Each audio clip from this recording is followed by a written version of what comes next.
Жылма-жыл Арыс қаласындағы залалсыздандыру жұмыстары саперлік инженерлік полктармен жүргізіліп жатыр.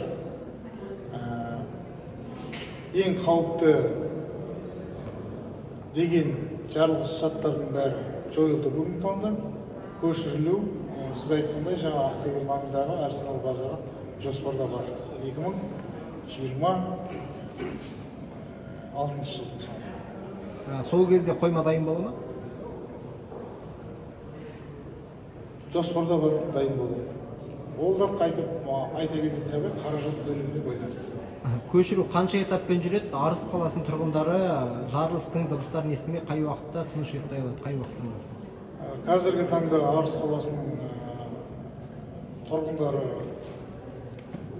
ешқандай да жарылыссыз тыныш өмір сүріп жатыр. Іргесінде Арсенал жатқанынан да қауіп бар ғой деген ғой. Бүгінгі таңда қауіп жоқ. Барлық жарылысқа қауіпті деген оқ-дәрілердің бәрі жойылған.